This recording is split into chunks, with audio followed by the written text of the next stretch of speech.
Ukraine Media Center Ukrinform starts its operation. My name is Vasil Samakhvalov, and now we will be talking about gender balance, but not just gender balance, but gender balance in management positions in media. What's going on there as of today in Ukrainian media? So our speakers today are Katerina Levchenko, Government Commissioner for Gender Policy, Roman Lyubchenko, Deputy Country Director for IFES in Ukraine, and Liza Kuzmenko, Head of Women in Media NGO and member of the Commission on Journalism Ethics. So, Ms. Katerina, let's start with you. So she sets the tone. Then we proceed to Mr. Roman. And then there will be an interesting presentation by Ms. Liza. Thank you very much, Mr. Vasil. Thank you, dear colleagues, for this opportunity to take part in this event. The opportunity to present such an important survey about gender balance in decision-making in media organizations of Ukraine. This survey is preceded by my introduction, and it's an important thing for me because gender policy, or in other ways, policy of ensuring equal rights for men and women, is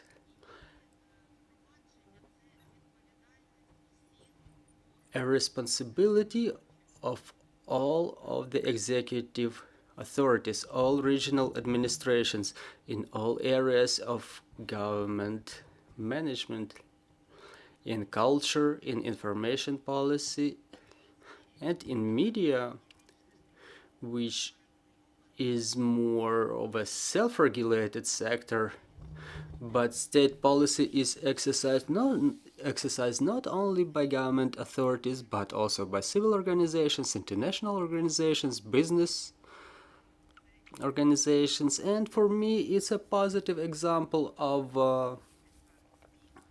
the way the politics emerge in different sectors. So when I was preparing this introduction, I was thinking what media sphere free of stereotypes should look like. How to briefly describe it in that way. Undoubtedly, this survey gives a lot of answers to this question, and I will leave these answers for those who were preparing this survey, but I've identified an indicator for myself, the one that I suggest to use in the future. I would like the term weak gender related to media, just related to women, just to disappear from our media. It's a simple indicator, but very demonstrative one. There is a lot of content in it. First of all, women are no weak gender. And it's being proved in everyday life. And not only there, but also by those achievements that women make. I cannot help but, for example, give an example of data about the number of women in the armed forces of Ukraine. More than 40,000 of them, 5,000 of them are right in the front lines. The women who keep working, who maintain the economy together with the men, they are not excluded from other spheres of life.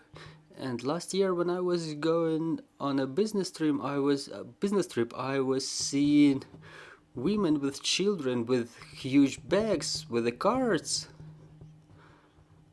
That image of a strong woman, it was right in front of my eyes, and calling them weak gender is a distortion of social reality we live in. And for what I understand, media is supposed to help us not to distort, but rather to create a real image of what we have. So this indicator will be very important in terms of illustration of a degree to which media can be free of gender stereotypes. Just like 20 years ago, I was thinking that an indicator of implementation of gender policy will be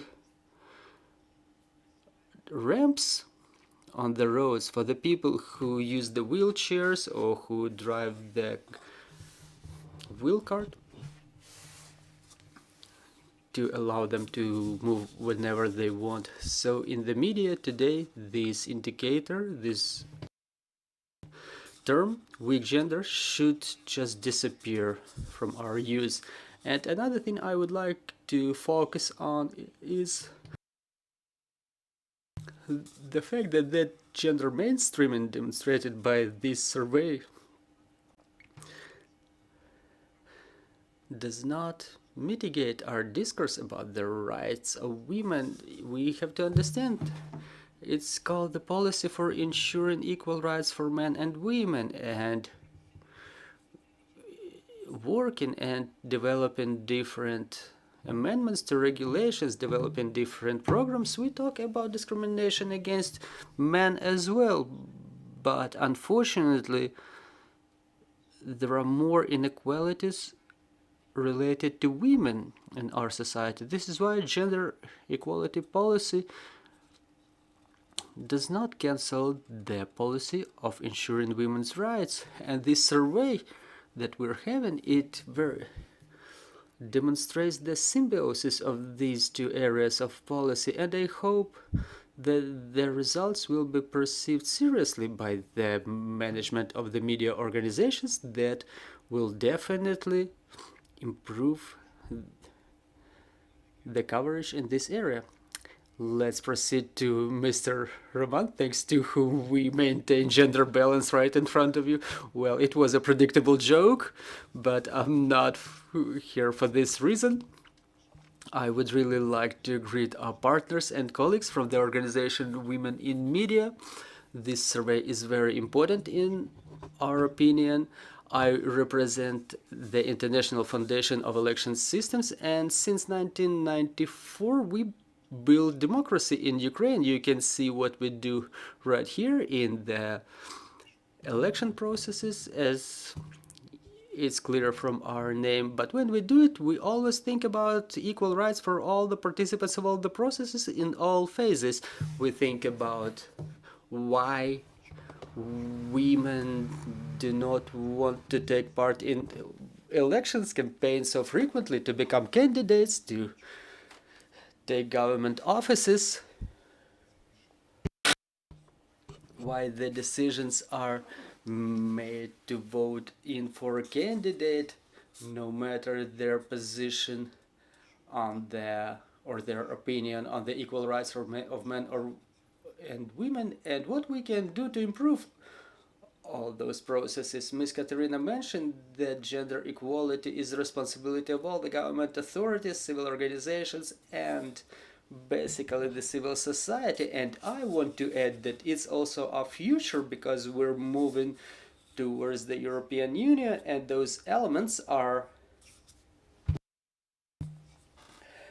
a part of a composition of this important component of this democratic union, and they will become our future too. So we have to pay more and more attention to those details. We will see those shortly during following years when Ukraine becomes a full-fledged member of European Union. And I cannot say it's the first step, but it's a very important step, specifically in the media sphere, and we are happy to support this survey.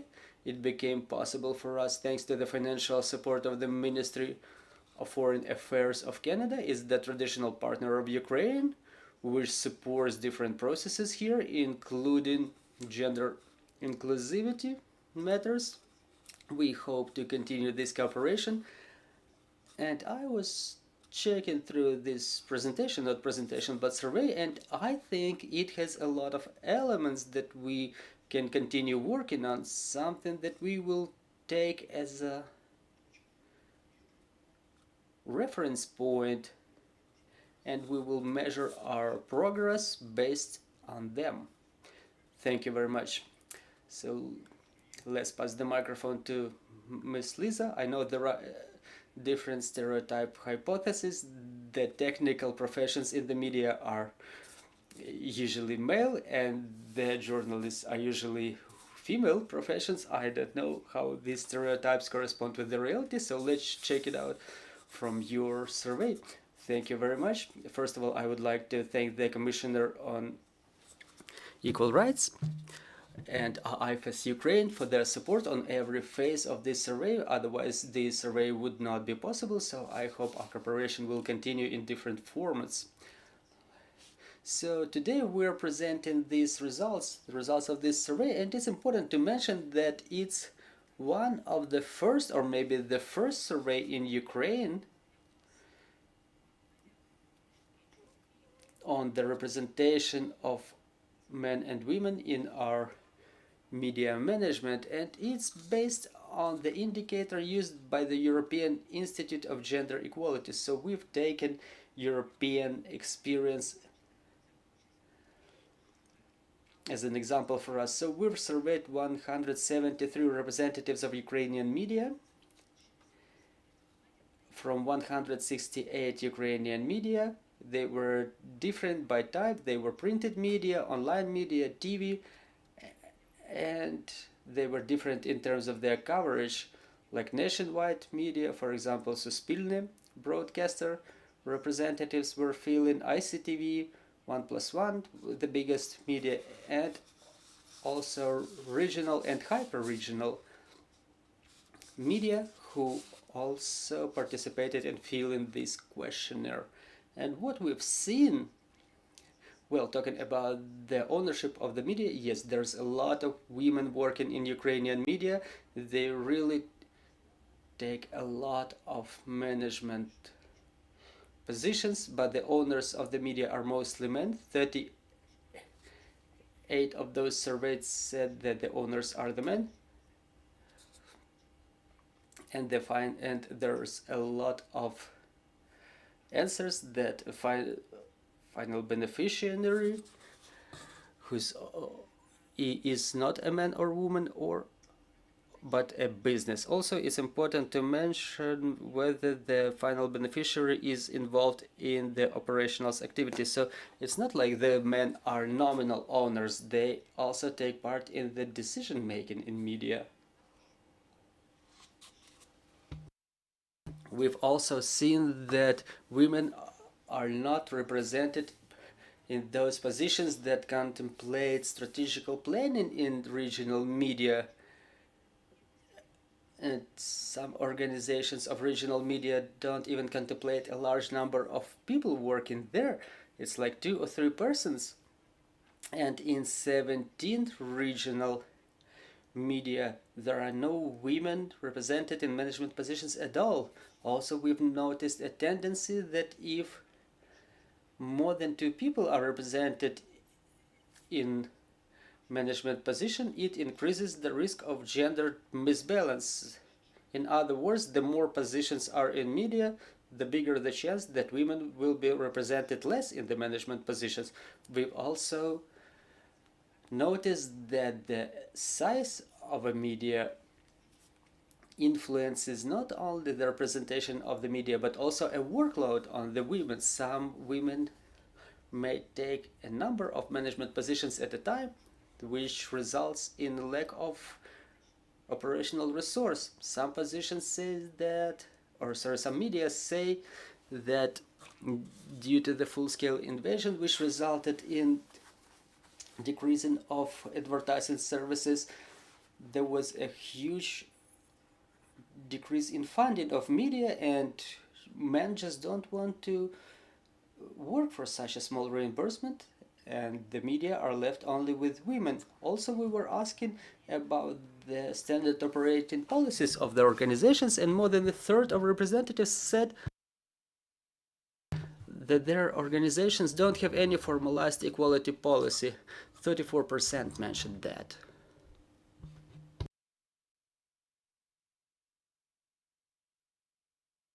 What's also important in those organizations where equality policies were in place, the least widespread policy, well, Ms. Katerina, you were mentioning about women's leadership, so it's the least widespread policy.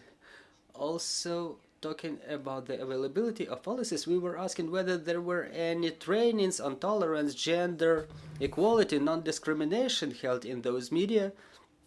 68% said that within the last year there were no such trainings at all.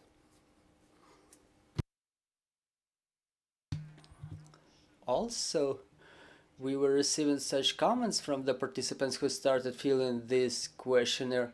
Well, they were surprised to see that question generally, but they were saying it was interesting for them. They would like to implement the gender equality policies in their media, which means that media are not against the gender equality. They just didn't have enough resource or time to focus on that matters. And what's important, the mobilization of men also influences the gender composition of the media. So it's one of the key things that influences the results of this survey. So before we proceed to recommendations, I would like to urge, or I would like to share this information that we have Ukrainian and English version. If you proceed through this QR code, you can find both versions downloadable. And the most important conclusions from this survey is that there is a lack of systemic actions on the government level that would assist or support the media in inviting the women to the decision-making positions, which support could be expressed as the special exemptions, which could be important for regional media. We also have the representatives of Ministry of Culture and Information Policy here. We previously represented or presented the gender equality indicators in media, and it's important for them to be implemented. And in our opinion, leadership in this area could be taken by Suspilne broadcaster to implement those indicators, at least at their level. And it's also important to remember about the education of the media personnel. We don't have any single gender equality course for media specialties. However, it would be important to organize one starting from the first year of education as a special course, not as a faculty or extracurricular course. And Ms. Katerina mentioned about self-regulation today. This survey is important for the media reform in Ukraine. We have a new law on media, which is something that allows media to self-regulate, to adopt the code of conduct, and which would assist to gender equality in media. So it's in brief. I invite everybody to get familiarized with the survey on our website. Thank you very much. So my first question is, you've mentioned the self-regulation. You mentioned that a third of all of the media collectives don't have formalized rules, don't have standard operating procedures about selecting their management, selecting their collectives, making their composition. Thank you very much, Mr. Vasil. You know, listening to Liza, I was thinking not about what's important to say here, and my answer is right to your question. I think that it's important to develop such a joint module or model document called Standard Gender Equality Policy for Media. It could be, well, we have a lot of examples on the government level when we develop standard operating procedures, standard rules, standard instructions that are taken as the example by every specific authority, every specific office, every specific agency. You know, they adapt them to themselves, but if there is a gender equality principle mentioned there, so they all adhere to it. So I invite everybody to develop such a standard document that will really be of help. Then another thing is the matter of education. What I would like to say is that within the last couple of years, implementation of gender education on the government level is covered by the state service agency, the higher school of training of government officials.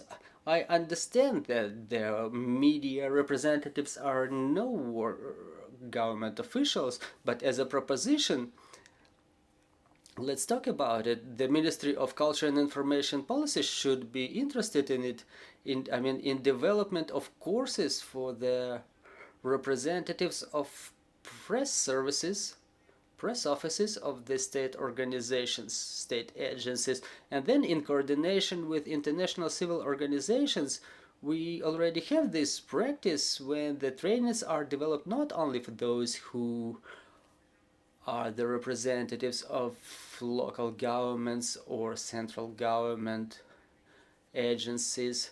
Why I'm mentioning the State Service Agency? Because it's a good level of digitalization in terms of creating of such trainings, their organization, and it's also an opportunity to reach out to a wide circle of participants. Just a small comment. I've just thought that we have the national strategy for mitigation of salary gaps, and the plan of actions contemplate participants and timelines, but we don't have the strategy for gender equality in media. If we don't have policy, all those typical documents, they also have nothing to, no documents to have connected them with. Maybe in continuation of such idea of yours, it would be of help. Well, I support the development of a state strategies. We have the state strategy for ensuring equal rights for men and women as a framework document until the year 2030, but it gives a good imagination about the gender problems and about the gender gaps, gender inequality, because it's not always a discrimination. Gender equality is not an expression of discrimination, but sometimes it is. I would also like to mention the strategy of gender equality in education that was adopted, that covers the information and content component. If we talk about media sphere, such a strategy can be developed in coordination with the responsible authorities, the responsible government agencies, but also it can be developed based on the self-organization of media. I have to mention the strategy of gender equality in the system of free aid, because those strategic documents, they help identify for every sector, identify the main areas of work for them. And I'm just back from a business trip to a European Council. There was a meeting on gender equality, and we've finalized the project of the gender equality of the European Council until the year 2029. It will be handed over to the Cabinet of Ministers of the European Council. And support of media, countering sexism, is seriously covered in this strategy. And it's important to have those documents implemented further on, because we don't write policies just to have them written, but to have them implemented. And what's important, it can be on the level of self-organization, because if there are interested people who will move this document on, that will be very important. So this is exactly what I was meaning. Like, there are no obstacles for the media to get together and to vote for those procedures. Well, your question was how to deal with this, so now we're present during one of the elements of how we can start this process. It's very important.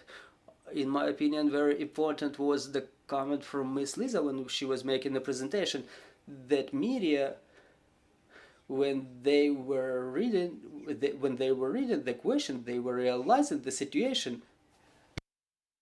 And I think it's important to tell them all those things in this way, because we realize, well, sometimes we realize that what's obvious for a professional is not obvious for other audience. And it's important, in my opinion, to have this connection between reality and the profession, and it's a very good stimulus for this. Thank you very much. I'm having one more question.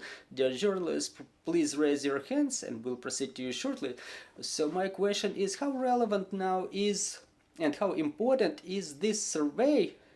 You see, now the mobilization is going on, as you've mentioned, and the job market is pressing on the situation in the media. A lot of things are changing, and can it happen that within half year or a year, situation will change just drastically?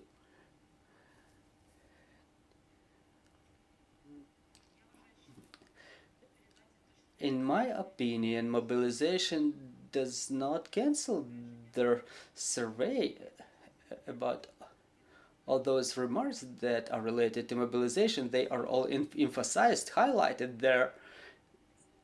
And we should continue researching this issue. I would say that the war is going on since the year 2014, so we can talk since 2014 that we have mobilization going on. Well, I know a number of media which are headed by women right now. Yes, exactly, this is what we're saying, that the women take management positions because of the war and the decrease of the advertising market. And only women accept to take those positions with such a low salary. I would like to answer this question from another angle without repeating what was said. So within the last couple of weeks, there was a number of studies published that were related to the new tendencies in the job markets. And on one hand, the women replace men in those positions where they really didn't work before. We call them difficult and unhealthy, well, not only for women but for men as well. And since the year 2017, the list of 450 professions that were prohibited for women was cancelled. And it was right, because otherwise we just conservate the society and make some economic achievements without developing the manufacturing system itself. So there is a procedure to replace mobilized men with women, but on the other hand, the same surveys identified a high level of resistance of the management of enterprises to have women hired or to have people with disabilities hired. Veterans who returned from the front lines, and it evidences that the economic sector did not adapt to the reality we're having. And what's important there is to implement proper communication strategy, communication policy in this sphere. And the Ministry of Economy, you mentioned the strategy for mitigating the salary gaps created by the salary upon fulfillment of our obligations for joining Biarritz partnership. So they're developing specific steps to mitigate the salary gaps, to increase the opportunities for men and women and people with disabilities as well to be equal subjects in the economic sector. So, you know, Mr. Vasil, I wouldn't be afraid to have women brought to those positions previously occupied by men, but that after the victory, as it always happens after the war, there will be a recoil from those positions. I cannot say it's an achievement, but if a person works, they have good salary, they have a good job, they are economically free, and economic freedom provides opportunities for political and social freedom. So the World War I and World War II demonstrated that within a couple of years after their end, the situation was deteriorating with economic capabilities of women. So today this topic is one of the priorities if we talk about different aspects of gender policy. And how to not make it happen is a matter not only of economic nature, but also of social, you know, our social responsibility. And the last sentence I like to recall, to give this example with the Nobel Prize laureate Claudia Godel, Nobel Prize in Economics, for this research on gender misbalance in economic sector. And the main conclusion that we should learn, that all the neoliberals in economy should learn, that economic inequality is not related with economic structures, it's related with social structures. This is why without the changes in social structures, without positive steps taken by the governments, we won't be able to move to the equal opportunities society, equal opportunities for everybody. So it's not only related to women, but also to other categories such as people with disabilities. Well, unpleasant conclusions for certain categories of economists. Thank you very much, dear colleagues. I would like to thank Liza for this invitation. I'm the head of OSCE project in media. Well, dear colleagues, you're doing a very good job. I've heard this idea about the strategy in media. We are ready to support it. We are ready to cooperation. I'm inviting you to the office of OSCE in January. I hope we can talk through this strategy because it's extremely important. Thank you very much. So let's proceed to questions. Good afternoon, Viktor Gritsenko, freelancer journalist.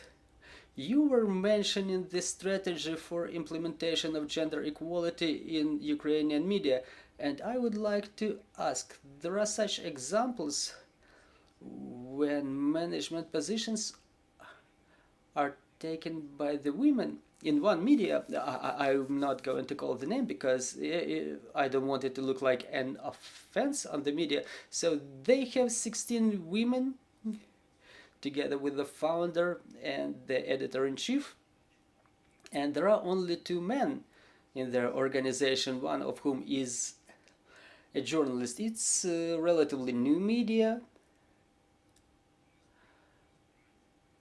Well, they gather forums, and for what I understand, at the expense of the grants, and they have a capability to pay good salaries to their employees.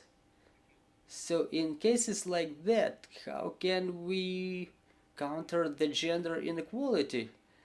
And a question to Miss Liza. I was asking you this question in Facebook, but you blocked me. Well, it's an unexpected turn right here. Well, I'm asking without aggression, right? So do you think that that question is irrelevant or provocative? Because I was not really expecting such a reaction. Thank you. The microphone is right there. So I blocked you for that question. I will unblock you. That's because it's a wonderful question. I think I'm blocking people only because there are questions of other nature, so it might have been a mistake. Well, I call the name of that media there in your comments in Facebook, but I'm not going to call their name too. Well, I shouldn't block you, definitely. Well, it's a media with a lot of women working there. Well, Miss Katerina has an answer. Well, I apologize. So is it considered to be a gender misbalance or is it gender discrimination? well, the representation, the unequal representation of men and women in any sector, in any agency, any organization, is a gender inequality, gender misbalance, because different number of men and women working somewhere. Well, we don't have any mechanisms implemented in different other countries. You know, the gender quotes, not only in media but other organizations too. It's the most popular question in the countries of European Union for the time, where a lot of corporations, financial institutions, private institutions implement gender quotes to ensure the representation, the equal representation of men and women, because traditionally the representation of men is not disputed anywhere, and such quotes are implemented on the level of 50-50 or 40-60 or 30-70%, not less or not more of representatives of certain gender. And it's considered that 30% already lets or allows the promotion of interests of that group of people. So that's the first thing. If we want to regulate it, I don't know whether it's necessary, but such instrument does exist. Talking about discrimination nature or non-discrimination nature, if we talk not only about media but in the schools, for example, 95 or 97% of teachers are women. Well, primary school are all women, right? Well, is it discrimination or not? Well, it's surprising, but it's a discrimination of women because it's related to the salary. So if the salaries in that sector grow, this ratio will change. I mean, the representation of men and women, because among the school directors the percentage of men is way higher than among the teachers, and this is one of the expressions of the gender misbalance. So that's yet another issue that requires being researched. So representation of women among social workers, nurses, teachers, it's an matter of inequality, paying less for the same job. So talking in terms of International Organization of Labor, and the last thing I would like to mention, that when we say that women should take part in political processes or management of the media, in my opinion, we're saying so just because the women are human too. I personally always leave an ethical aspect outside the equation. Like, women should take part in those processes because they're more ethical or something like that. No, it's not so. Yes, the representation of women can make operation of an organization better because we have a diversity in practice, but it's not necessarily so, and we can give a lot of examples of that. But one example is not an illustration of the system. So when we say that we had many women taking some top-level offices, yes, they were, but we know all of them by name, but we don't know all the men by their names. And no one sets the criteria for the men who take those offices. So let's not simplify the situation or oversimplify it. But when such surveys are made, they are devoid of instructional component. Let me add just a couple of things. Thank you for this question. It's a very relevant question, in my opinion. And to support what Katerina Borisovna has just said, there are really a lot of media where women have top offices and they have gender stereotypes and they can also discriminate. It doesn't necessarily mean that as soon as a woman takes a management position, well, they also live in our society and they can have their stereotypes too. Katerina Borisovna mentioned the politicians, the female politicians. When Tymoshenko was nominated for a presidential office, she was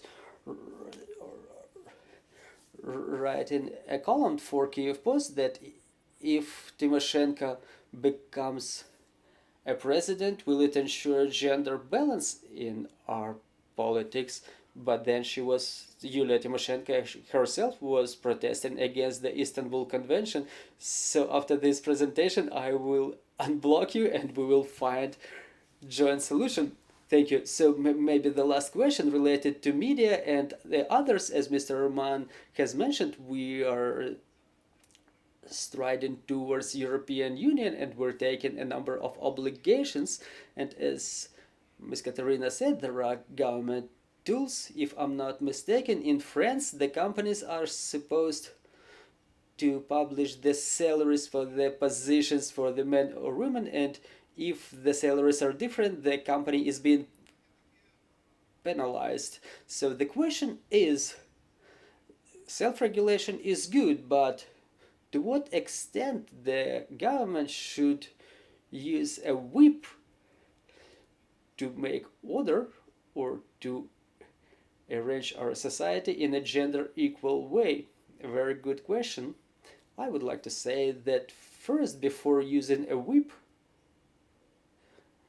or a gingerbread, you are supposed to train, you're supposed to make people aware, to provide them with information. Liza and Mr. Roman and me, we relate to that example that Liza was making. Many media would like to improve their gender equality policies, but at the same time they never knew such thing can be done.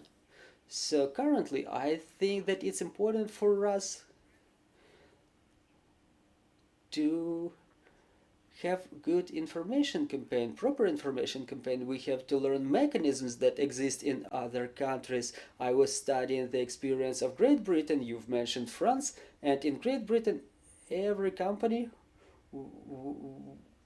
where more than 200 personnel work, they are obliged to publish the information about salary gaps for men and women on an annual basis. Unfortunately,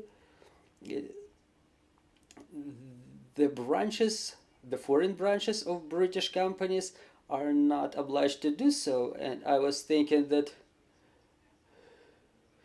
this is, so, as Rudyard Kipling was saying, gentlemen to the west of Suez Channel is different from the gentleman in the east from Suez Channel. Yes, right, but we, I think, are currently in that sphere on the level of surveys, on level of communication, on level of formatting the conscious. Because imagine the reaction of the owners if it will be announced that from the 1st of January it's necessary to disclose such information.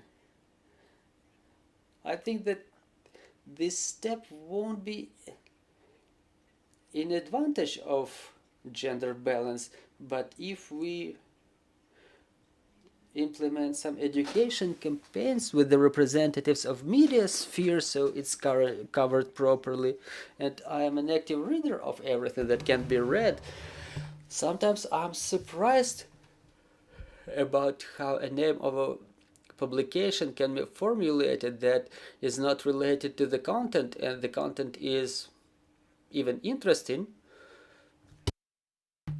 but there is a gender challenge in the title itself. So I think it's not the best way to draw someone's attention in a way like that, like about the blondes or brunettes or young women or the weak gender. So all those things are supposed to be a part of standard operating procedures related to gender balance.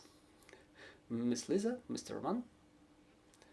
Well, I just want to say that this is a mainstream issue. When we were preparing this survey, we were trying to find information. Where can we get the data? We could use different methods. We were asking the representatives of the media themselves, but first we've asked the National Council on broadcasting, we've asked them, like, you're supposed to have the data, and they said, we want to make a gender profile of Ukrainian media and we would like to do it. We've started the questionnaires, but we don't want how to describe that data. And using this opportunity, I would like to announce that in continuation of this survey, we've developed, in coordination with the National Broadcasting Council, a gender profile of Ukrainian media that will be presented on the 19th of January. I think it's a practical continuation of this survey. And in continuation of this, I will say that in this building on the 24th of November, we will present the gender profile of Ukraine. You see, we're following the right courses. There is the general strategy of gender equality, and then we talk about the branch strategies or sector strategies, and right here we will talk about the gender profile of Ukraine, which will undoubtedly not take into account such things that are related to certain spheres. So we're inviting everybody on the 24th of November, 12 o'clock. So let's wrap up on this note. We would like to thank our guests for a very important conversation. We found out a lot of new things. See you shortly.